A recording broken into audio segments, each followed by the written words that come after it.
Welcome back to another episode of the Humble Hustle Podcast. We are your hosts, Nick and Kayla. Hello, hello. And today is a long-awaited episode, one that no one's asked for, but we figured is a popular topic. Yes, this is a long time coming. We're going to talk about pricing, something that is really difficult in our industry specifically.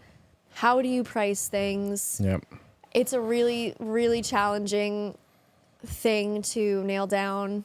It's taken me 3 years now to feel comfortable with my pricing, and I don't think that's necessarily like that outlandish to take 3 years to really like get comfortable and find your groove with the pricing. Like I know, like I admire you because you've always been very confident in I wouldn't say that. your pricing. Well, maybe not always, but you know, you talk a lot about how you've said no to a lot of clients, and like, yes, maybe you've lost money in that way, but you've been very confident in your abilities to choose the right clients. And I know you're like shifting some things around. We talked about that with your business. You're like opening yourself up to more commercial clients, but it's taken me a long time to figure out my pricing, and It's not easy. it's hard. It's very hard. So we want to talk about a little bit of, you know, how we got to the place where we are and how, you know, we feel confident in our pricing, and how maybe, you know, you can take some examples away of like, okay, how do I get to the point of where, I feel confident where I can increase it, and Yeah. how to even start. I'll say I've never done hourly or day rates from the very beginning. I started. Not to call anyone out here. Who could you be talking about? No, yeah, That's not a bad thing.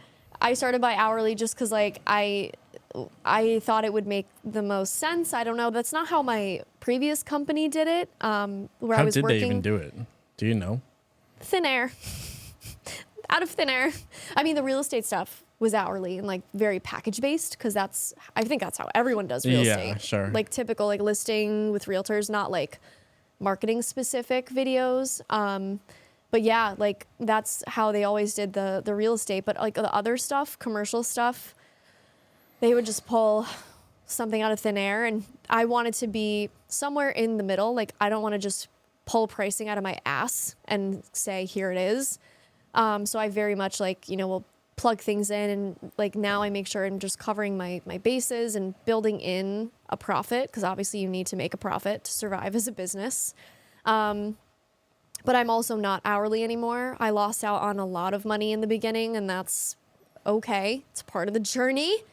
But I was way, way, way lowballing, like pretty much all of my shoots. So you said you started that way just because, like, logically that seemed to make the most sense? Yes. And I didn't know what I was doing in the beginning. Like I had never taken a single business course. I really just like talked to my dad, and he's in the telecom business. So it's very different, but I was like, okay, this is where I'll start just to get my feet off the ground. And so that's how I started, was hourly. And I would have even a different hourly rate for shooting photo and video versus editing. That's how like, I would have a lower rate for editing, and now, a couple people have said, no, just keep the same hourly rate. Your time is your time. So it doesn't matter how you're spending it. What do you think your time is worth? And, after some time and talking to people like you, I have switched to value-based pricing, and it's pretty vague. We know that. It's really vague. We understand that. And, this episode, take everything that we say with a grain of salt. What works for us might not work for you. You might be in a completely different region, different part of the country than us. You might be even in a different state. Like it's very market-based. So what we say isn't the only way, but we want to just talk about how we generally price things. We're going to give some specific examples with that.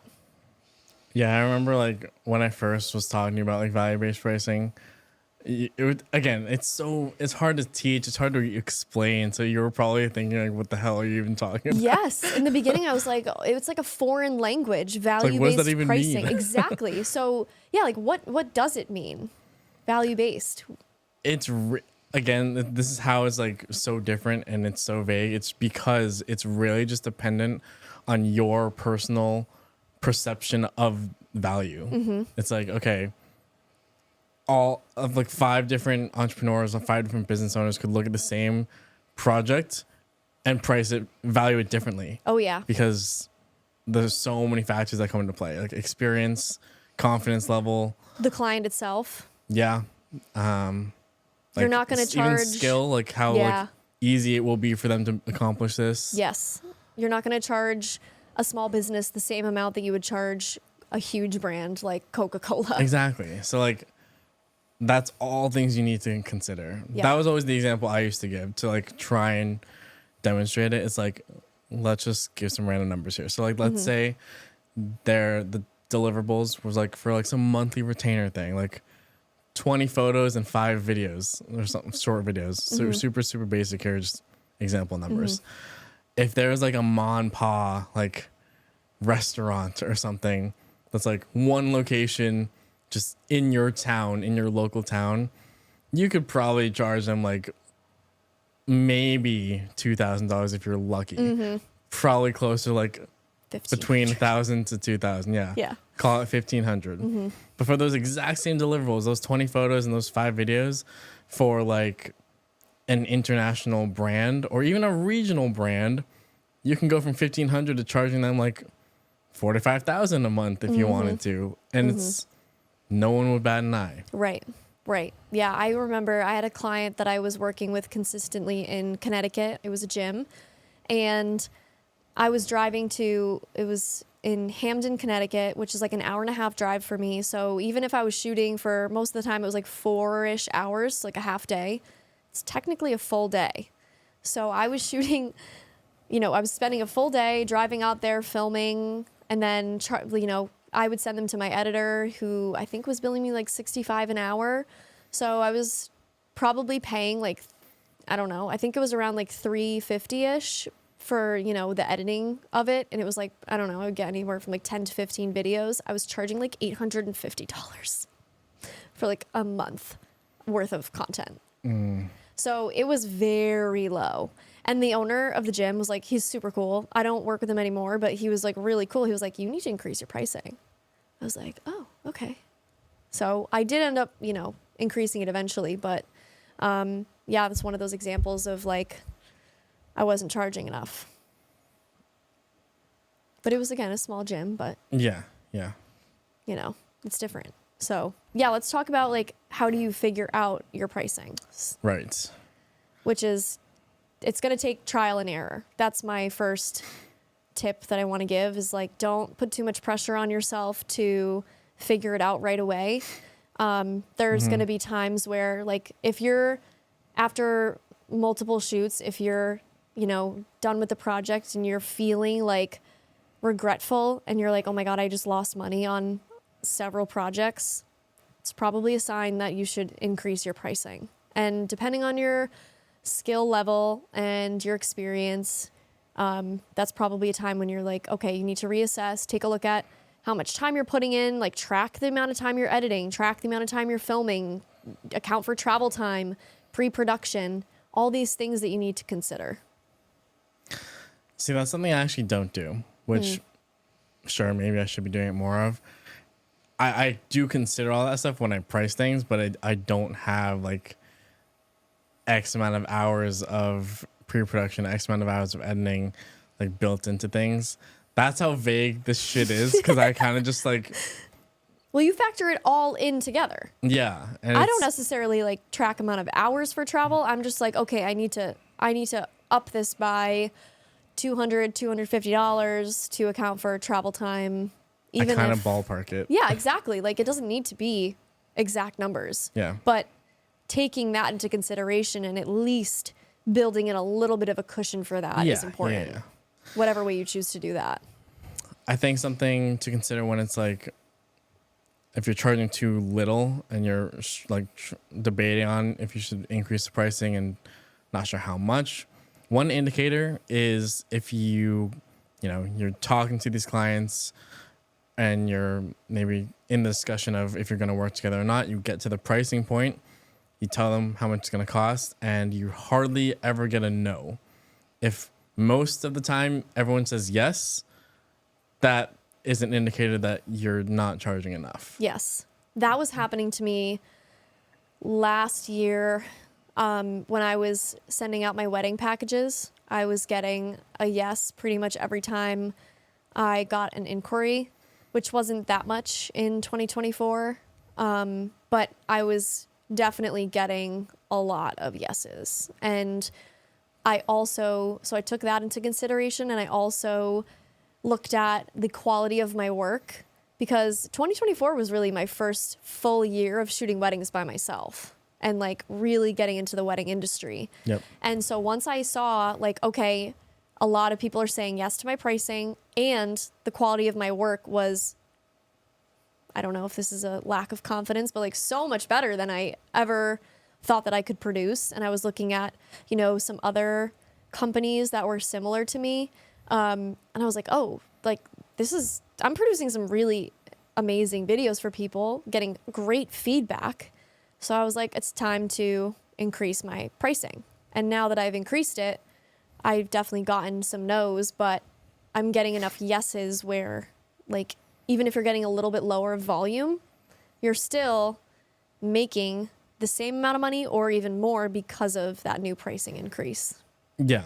And like shifting and pricing to stop getting yeses obviously sounds like a bad thing, sounds scary when you're in that position. Like, obviously you want everyone to say yes, you don't want people to say no, but no, you need to think of it big picture, because the goal, or a goal, should probably be to work less and get paid more. Yes. That's kind of It's what we the all goal want. for most people, I would say. That's what we all want. So yeah, if you can charge more and just take on less projects, you'll still make just as much, or like you said, even more. Right. And that's what you should be striving for, honestly. Yeah, and I know we've talked about this, but when I've mentioned how much I shoot, and you've kind of said like, oh, I would never want to do that much. It's like a crazy amount sometimes. Yeah. No, and I sometimes look at my schedule and I'm like, Jesus, like I have a shoot 3 days a week, sometimes 2 shoots a day if I can, fit it in. But again, I've just been trying to like work extra hard, make a little bit more money because of like different life circumstances. Sure. But yeah, you're going to need to figure out like how much do you want to work, and how can you get to a place where you can make that achievable based on the pricing. And it's very difficult. It's not an easy thing to figure out. No. And kind of going back to one thing you said earlier, is like you need to be really, really honest with yourself about the quality of your work. Yep. I said it off the mic to you, like quality is not necessarily the necessity to increase pricing. I would argue like confidence, and what was the other thing I said? It was confidence and something. Confidence and experience, I think. Experience, yes. But like the that's two other things one. that I would probably say come before that. Huge. Because we both know people that make arguably lesser quality stuff than us that charge more than us. People can do that. Yep. And it's all based on their confidence and their explanations, their experience, and how they sell. But so yeah, quality is not the end all be all. However, it helps a lot. So obviously, if your work isn't at this higher level and you try and price yourself there, you might run into some issues because people might not want to spend that much money on something that they see as subpar. So obviously, you want to continue learning. You want to continue bettering your craft, bettering your skill, and getting better at all aspects of things so the quality of your work improves. Yeah, like being brutally honest with yourself is the key. Yes. Because you can't just lie to yourself and say like, oh no, my work's good enough. Like, is it really? You need to be honest. Yes. Or else it's not going to work.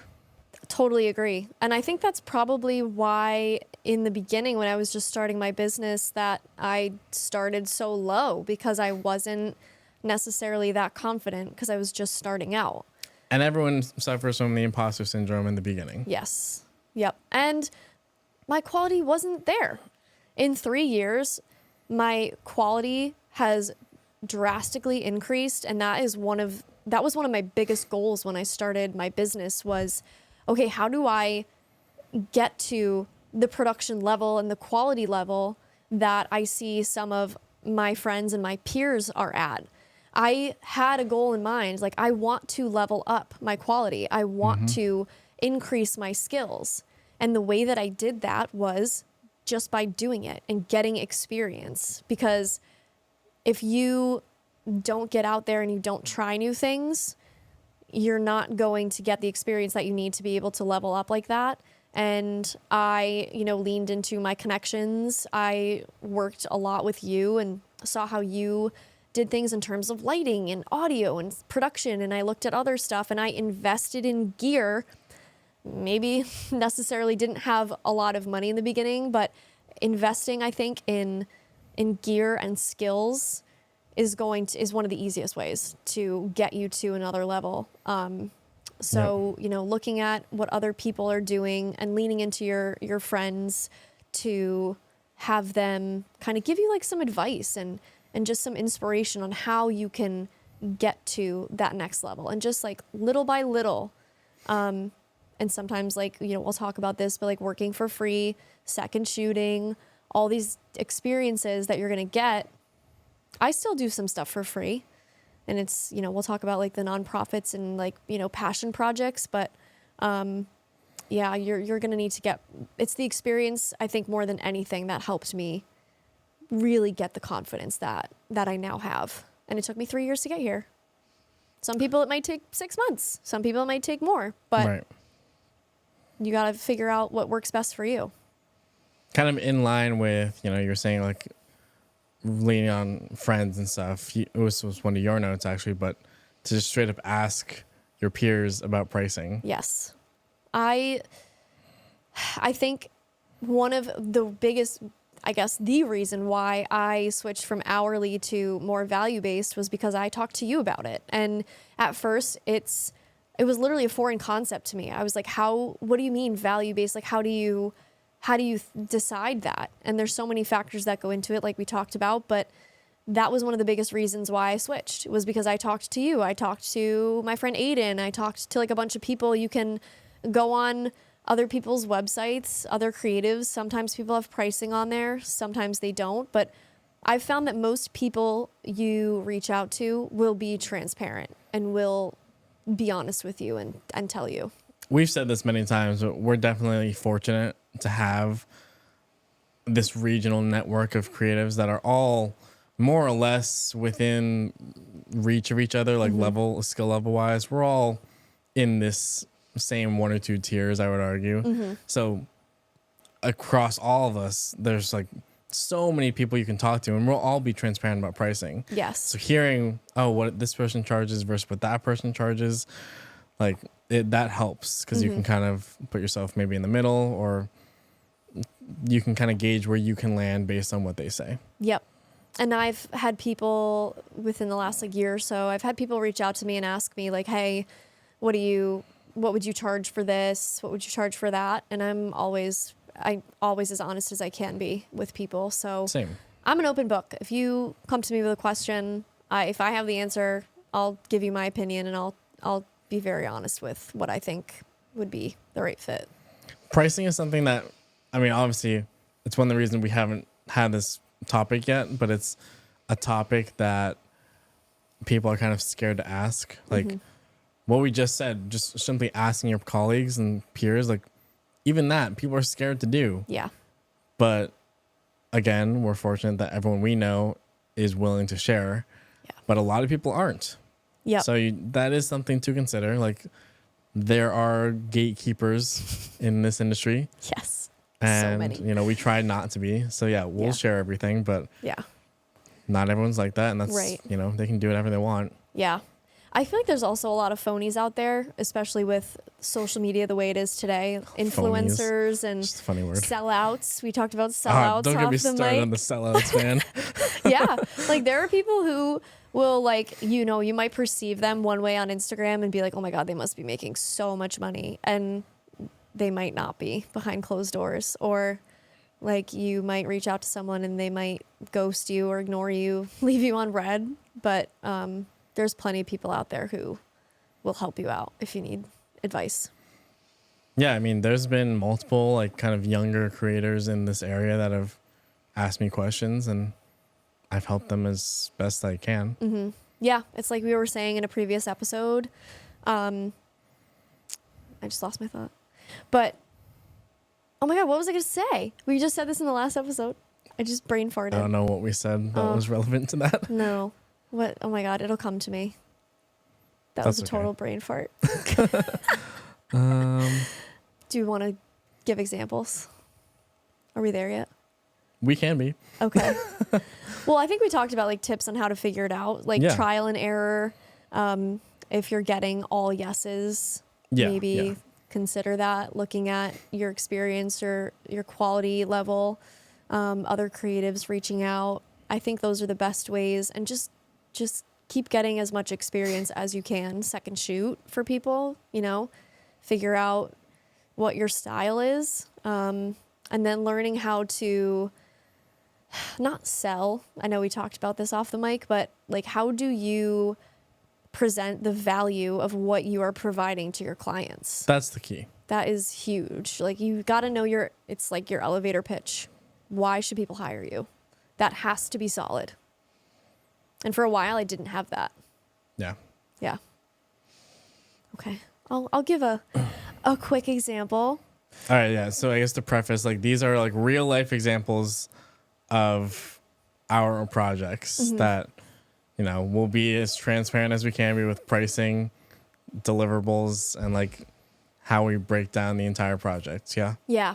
And like we said, we don't necessarily have package. I mean, I have some packages, but we don't have an hourly rate. We don't have like a set, this is what it costs for X amount of photos and videos. Like, it's most likely going to be generally around like the same, but depending on the client, depending on your region, depending on like the size of the business that you're working with.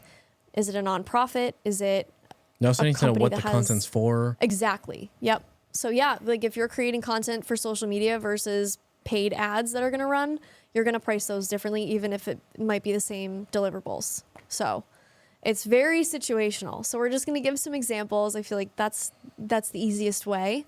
Yeah. And hopefully like it could help some of you like price things differently.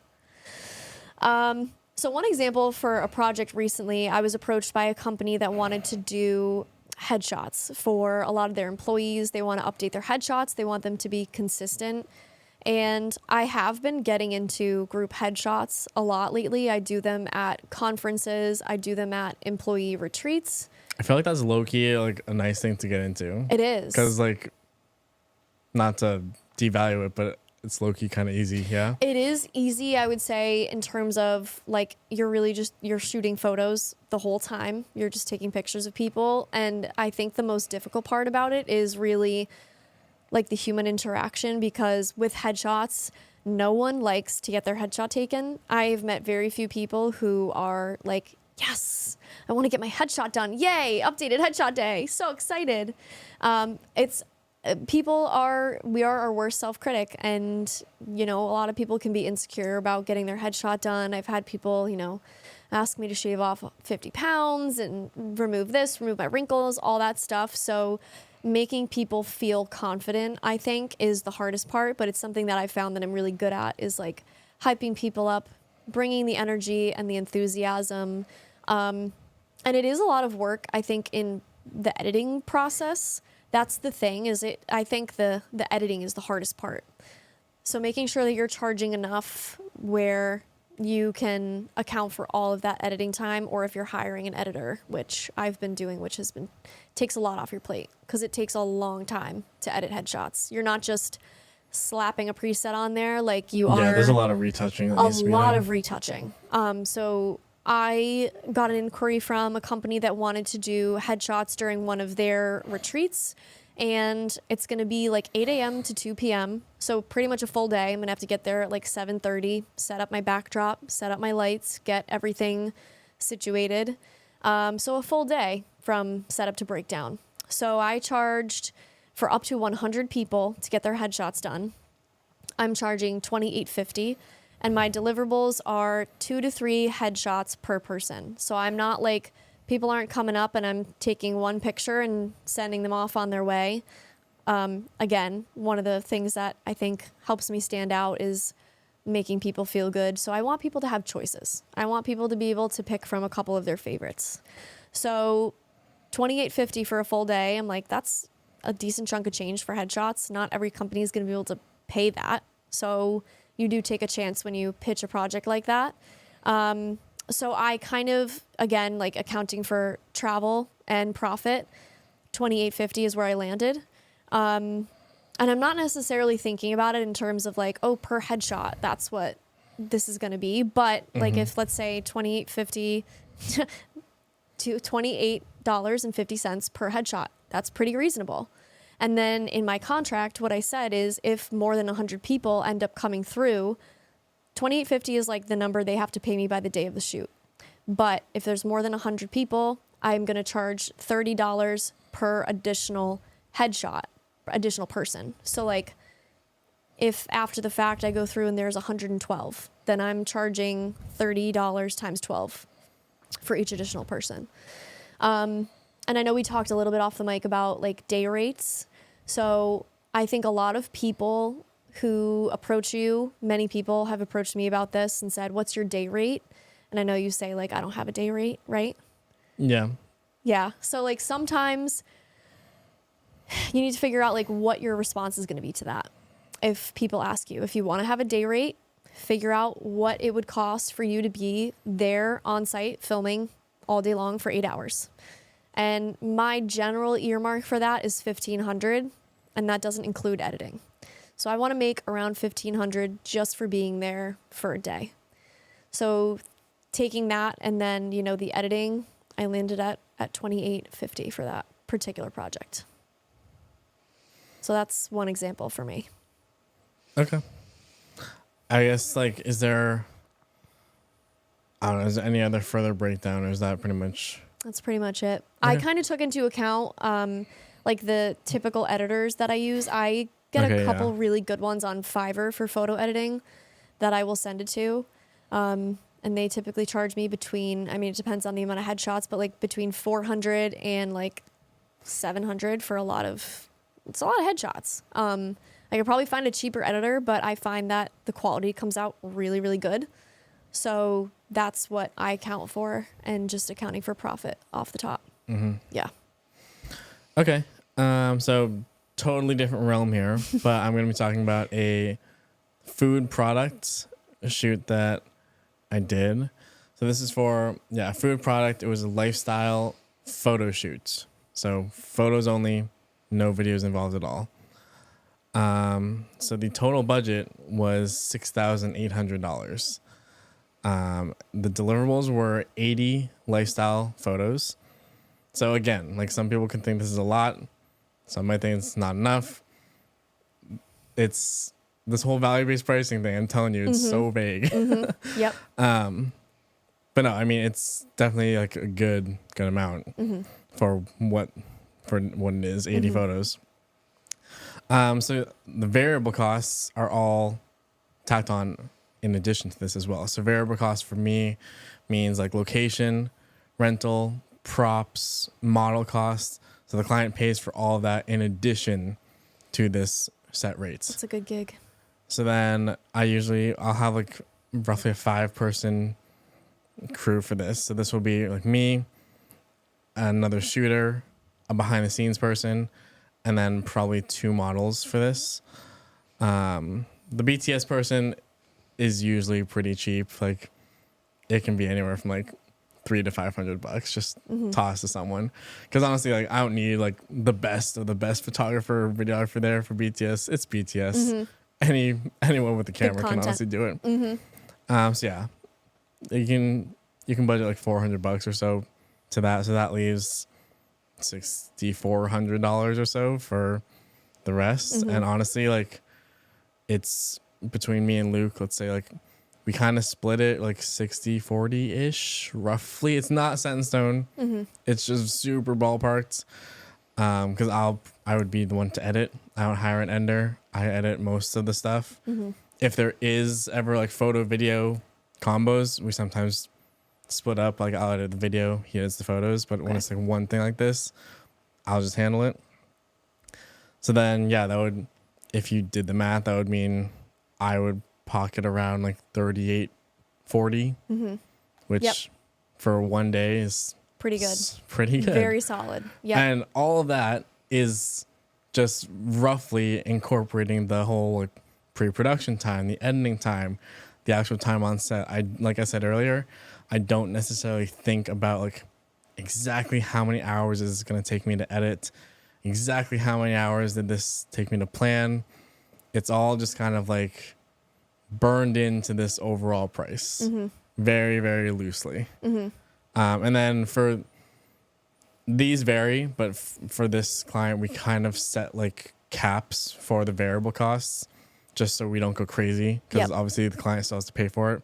So they don't want it to be like, oh, an additional like $10,000. Like obviously they don't want that. So what we've done is for location rental, we try and keep it under $1,200 for the day, props around $300, and models around, for 2 models at least, around 1,000. So like 400 or 500 ish each model for the day. Okay. Which is all very totally reasonable. So yeah. And where was this client using the photos?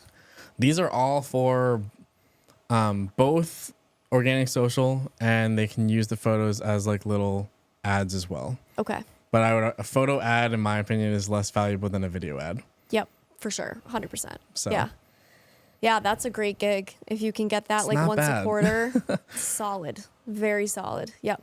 And like you said, 1 day shoot. It's not terrible. Yep. Like we'd probably rent the location for probably 8 or 9 hours. The production team and I would get there like an hour before the models. We'd like gather all of our stuff. Models would probably only be there like 3 to 4 hours each, and do like one in the morning, one in the afternoon, probably an extra hour buffer at the end to clean up. But yeah, it'd be a long-ish day, like probably between, for me, like an 8 to 10 hour full day. Yeah. But I mean, I think it's still worth it. Yeah, and that gives you room for like kind of how I talked about travel, pre-production, all the stuff that you're preparing. You're not just gonna charge someone $6,000 and not plan. So you make meticulous shot lists, mood boards. You probably prep the models. Like hiring models is like a whole nother world. We'll talk about that. We're gonna do an episode about that. But I'm direct because client's not on set, so I'm directing, but I'm also the full producer. So I'm creating all that stuff. I have to organize like logistics, explaining how the model should arrive, where to park, simple things like that you probably won't even think of. It's like, but there's a lot of like producer role stuff that takes a lot more time than you think. Yep. Yeah. So that's another really important point when you're pricing stuff is build in some sort of a buffer for the pre-production. I think that's something that's often forgotten about. And even building in time for, editing and stuff like that, like making sure that you're covering your bases in those aspects is important. And you're not just saying, this is what it's going to cost me to shoot this project. So yeah, I think that's a great gig. Yeah, no, it's definitely one of my, like, I would say like nicer ones, like for bang for buck. Yeah, definitely. Yeah, that's a great example. Can I move on to my second example? Yeah. Okay. I wanted to give a video example too. And this one is kind of a special case. Again, a situation where I took into account, it was a construction client that reached out to me, and this particular company has 2 divisions. They have their main general contracting division, but they also have a development division. And this was going to be, this particular video project they reached out to me for was for the development side. And they were very transparent with me about, we don't have as big of a budget as our, main division, like construction side has. So I took that into account and priced this probably significantly lower than I would have priced it were it for the main contracting company side of things. Because I see this as a long-term partner.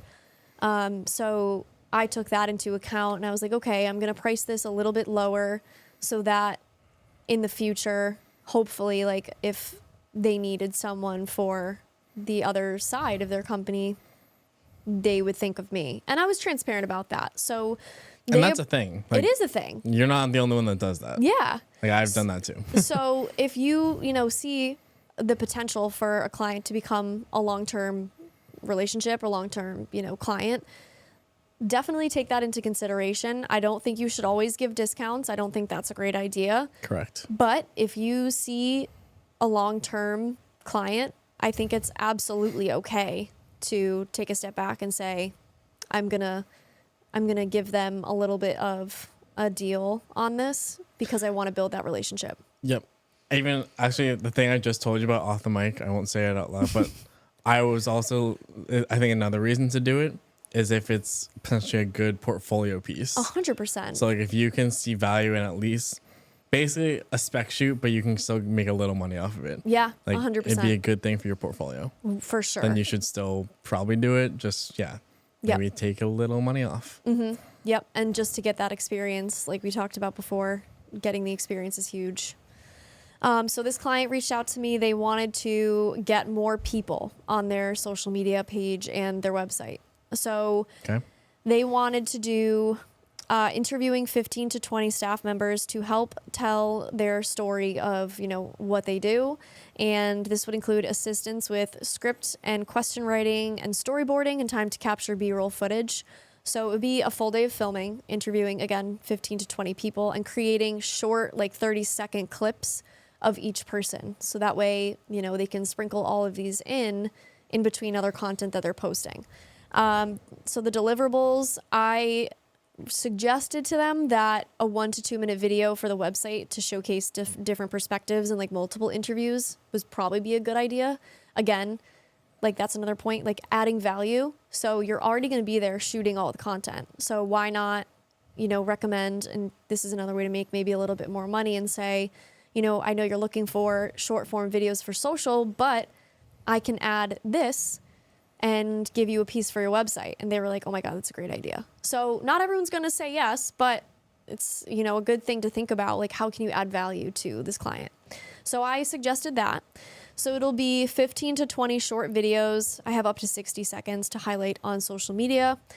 So one thing that I've done recently is kind of build in the pre-production fee. So I say as a general baseline, $500 for pre-production, even equipment, not deterioration, what's the word? Equipment, appreciation, that kind of a thing matters. So accounting for, SD cards, even cameras cost money. All of our equipment is very expensive. So I've started building in a little bit of, a budget for that, not a lot, but including that. And then filming and editing, I had around $2,800. So this particular project, I gave them a price of $3,300 altogether. 15 to 20 videos, it's a lot of deliverables. So definitely it's a lot lower than I probably would have normally priced it. Especially for a construction company, I love working with those types of clients. I've found that I've really enjoyed that kind of content. So it's definitely a little bit lower on the lower side for a construction client. But because, again, I wanted to try to build a long-term relationship, I told them, I was like, listen, I know you're working with, not quite as big of a budget as the other side of your company. So this is what I can offer you for this. And that's kind of what I landed on. Yeah, no, I think it all stems back to the hope and the assumption that you can get something bigger in the future. Because I think, it might be a little low for that, but I think it's totally reasonable to do it for that with the hope of doing more with them in the future. Yeah, another type of client I will sometimes do this with is nonprofits. So I might price those a little bit lower too because they typically don't have as big of a budget. But if you see the project as something that, like you mentioned, you want to include in your portfolio, and you can really like hit it out of the park and crush it, I definitely think that it's worth it to come in a little lower. Yep. Mm-hmm. Is that it? I think so. Yeah. All right. That was pricing. Pricing. That was as transparent as we probably could have been. Yeah. And it's hard like to talk specifics because like we said, we don't go by hourly. We don't necessarily do packages. Wedding's a different story. Maybe I personally get a lot of value when I like looking at Paul's stuff, and the freelance photographer's Instagram account sometimes just posts like examples, their package. It's like their stuff is priced $10,000 a month, and it shows exactly pictures. what. No, dude, literally. But he works for big brands, so it's like when I see seeing what other people are pricing, I get value from. So hopefully, people hearing what we're pricing can hopefully bring value to someone. Yeah, and that's a good Instagram account to follow, the freelance photographer, like you said, because they do post that kind of stuff. Them. But again, just be careful because he works with really big brands. Like I actually just saw he did a shoot with Jason and Lauren Pack. Yes, I saw that too. Oh my God, they're like huge fitness creators. They absolutely crush the content game. Insane. So when I was like, oh my God, they like flew down to shoot with him. I was like, that was cool. So cool. Yeah. So like big name brands, probably a lot bigger than we typically work with. The last one he's just shot was like with Garmin. I know. So like, he's done some big stuff. It's like international stuff. So yeah, obviously so he can price that. Take that with a grain of salt and like understand that it's different for him, but still it's super valuable information and free. So yes, can't hurt to follow. Yep. Yeah. So hopefully we were able to provide some insights on, how to price things. It's really complicated. It'll take a lot of time to get used to how you want to approach it, really. So just, experiment, get that experience, send out maybe a couple reach proposals to some clients and see what you get. And just try to make sure you have the work to back it up. Again, experience is everything. So do a couple free shoots, do a couple discounted shoots. It helps me a lot with sending proposals because I can send specific examples of clients that I've worked with in the past along with the proposal. So you're not just saying, this is the price for this. You're saying, this is the price and here's what it has looked like in the past for previous clients and how it's worked for them. I also don't think it's a bad idea to go in high. Yeah. Like you can always walk it back, but it's going to be hard to get more when you start low. Agreed. Yeah. That's another thing. And you might be in I've had this happen to me before where, I've priced something for like a one-off client, say it's like an event, I've priced a conference super low before and I'm like, well, shit, I'm not going to do that again. And exactly. So when you get a totally different client that comes to you, you have the examples, but you can price it completely differently because they don't know what you priced it before. Exactly. Yeah. And so they don't need to know. Exactly. And it's okay to pivot. That's totally fine. So yeah, don't be super, super hard on yourself with that. There's always room for changing, from something you've done in the past. Yeah. Yeah. All right. Okay. Well, hopefully that was helpful. If you have any questions, just reach out to us. Like we said, we're really DM transparent. the Humble Hustle on Instagram. Yeah. We'll answer. We'll answer. So yeah, let us know if you have any additional questions about pricing. Maybe we can do wedding stuff another time. I don't know. That one's a little bit more clear, I guess I would say. That's way more clear. Way easier. So yeah, hopefully this was helpful and let us know if you have any other questions. Thanks for listening. We're on YouTube and Spotify, so please subscribe and rate us 5 stars and check us out on Instagram and TikTok.